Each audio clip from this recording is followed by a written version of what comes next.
This is a Screencastify video made to show how to use Screencastify and Google Slides to make video presentations for your students. So the first thing that we need to do is we need to set up our workstation. So what we're going to do is we're going to make sure that over here in the upper right-hand corner, we are signed into Chrome.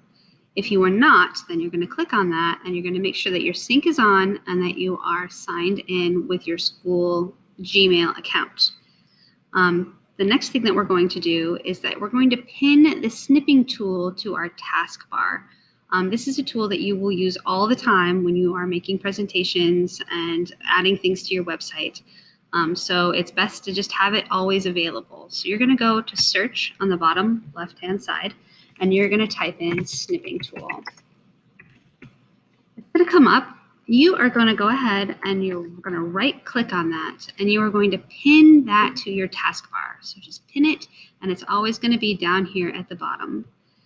The next thing you're going to do is you're going to add Screencastify as a Chrome extension. So you're going to open up a new tab on your browser, and you're going to type in screencastify.com and go to that website. You should have a blue button here that's going to ask you if you want to add it to as a Chrome extension, and you're going to press that. And it's going to end up here in the upper right-hand side. You're going to make sure that you are logged in to Screencastify with your Gmail, your school Gmail account. Again, they all talk to each other. They're very seamless, so make sure that you're using that function. After you have your workstation prepared, you are going to go ahead and go to Google Slides in order to create your presentation. I have embedded in this slide deck, which will be in below the description. You'll have a link to that. You can press the button and go and get to this slide deck with videos on how to do all of these things. But Google Slides is a great way to make presentations. You can embed images and videos, hyperlinks. You can take your slideshow and put it onto your website or in Canvas. You can send it in emails or add it to Google Classroom. You can open it up as a collaborative document for you and your students or other teachers to use as well. So it's very versatile.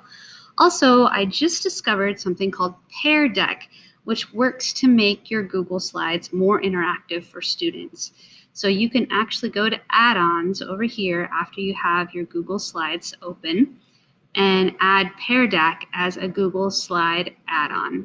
I haven't played with this yet, but I think that might be an excellent thing to do off the bat. So in order to get Google Slides open up a new tab in Chrome. You should have this Google homepage. Over here is what we call the waffle. You're going to click on that, and you're going to find in here, and you may have to scroll down if you haven't used it for a while, but you're going to find Google Slides, which will be yellow. And you're going to click on that to open up a new slide. And like I said, there's longer videos on all of those how-tos in the slide deck in the description, and you can check that out later. So after you've made your presentation and you have all of your information, it could be very interactive, could have hyperlinks to resources, you are going to move on to Screencastify.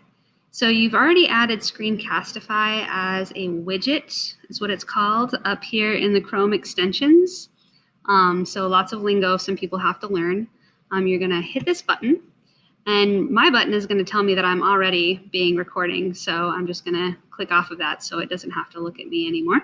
But you're going to have several different options, and mostly you want to make sure that you are recording your desktop, which is what we're looking at here, with your webcam embedded. And it's very important to have that connection with students, that they see your face and hear your voice, especially students that are accustomed to being in our classrooms and then are taken away. This is a good connection for us. And for students that maybe we don't know personally, this is a good way for them to get to know us, is through videos that we can send them. So again, in the descriptions below, in the descriptions on this YouTube video, you will find a link to the slide deck, and all of these videos, all of these hyperlinks will go to YouTube videos explaining how to do things in more detail. So that's all I have for you. Highly recommend that you engage with these resources and learn these tools. And if you can think of anything else cool and interesting that we should add, for instance, Bitmoji or this cool Pear Deck add-on, which I haven't gotten to play with yet, then let me know in the comments or email me back. Thanks.